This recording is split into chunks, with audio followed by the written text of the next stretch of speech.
بسم اللہ الرحمن الرحیم۔ السلام علیکم ورحمۃ اللہ وبرکاتہ۔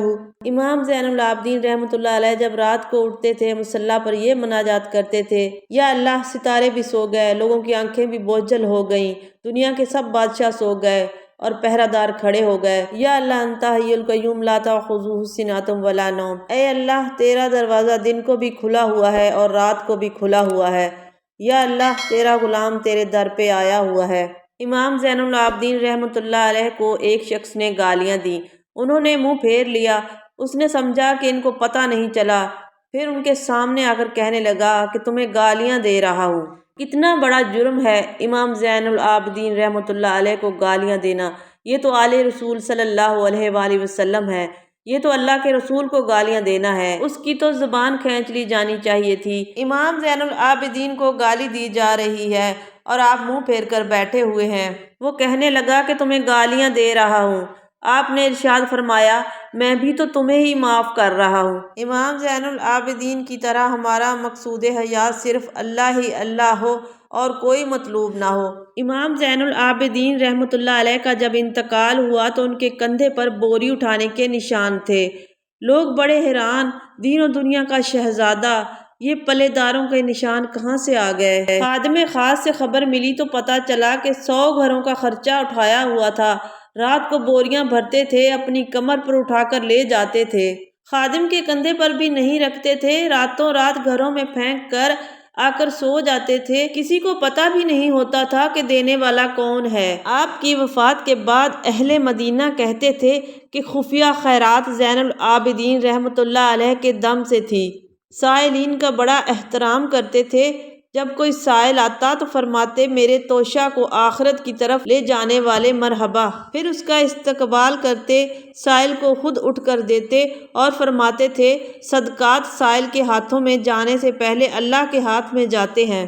امام زین العابدین رحمۃ اللہ علیہ کا ارشاد ہے کہ کچھ لوگ خوف سے اللہ کی عبادت کرتے ہیں، یہ غلاموں کی عبادت ہے۔ کچھ لوگ جنت میں جانے کی غرض سے عبادت کرتے ہیں، یہ تاجروں کی عبادت ہے۔ اور کچھ لوگ خالص رضا الہی میں عبادت کرتے ہیں، یہی آزاد لوگوں کی عبادت ہے۔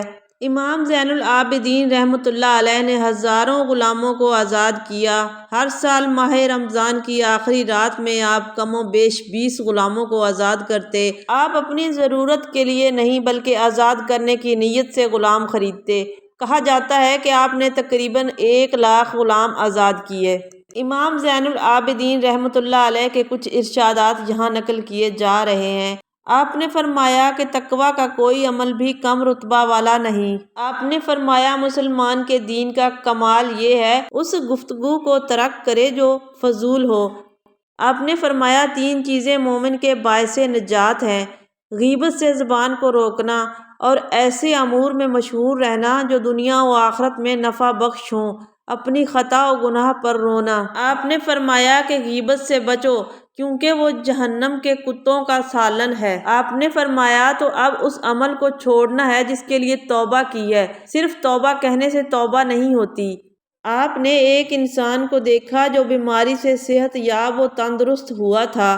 آپ نے فرمایا: تجھے گناہوں سے پاک ہونا مبارک ہو، اللہ تعالیٰ نے تمہیں یاد رکھا، تو بھی اسے یاد رکھ، اس نے تجھے معاف کر دیا، اس کا شکریہ ادا کر۔ ایک شخص نے امام زین العابدین رحمۃ اللہ علیہ کی خدمت میں حاضر ہو کر عرض کی: حضرت ابوبکر صدیق رضی اللہ عنہ اور حضرت عمر فاروق رضی اللہ عنہ کا رسول صلی اللہ علیہ وآلہ وسلم کے نزدیک کیا مقام و مرتبہ تھا؟ آپ نے فرمایا: زمانہ رسالت میں ان کا وہی مقام و مرتبہ تھا جو آج بھی ہے، کہ دونوں حضرات اس وقت بھی رسول اللہ صلی اللہ علیہ وآلہ وسلم کے دوست تھے، آج مزار بھی ان کے دوست ہیں۔ محترم ناظرین، امید ہے آج کی ویڈیو آپ کو اچھی لگی ہوگی۔ اگر ویڈیو اچھی لگی ہے تو اس کو لائک کر دیں، اگر چینل پر پہلی بار آئے ہیں تو چینل کو بھی سبسکرائب کر دیں۔ اپنا بہت خیال رکھیے گا۔ اللہ حافظ۔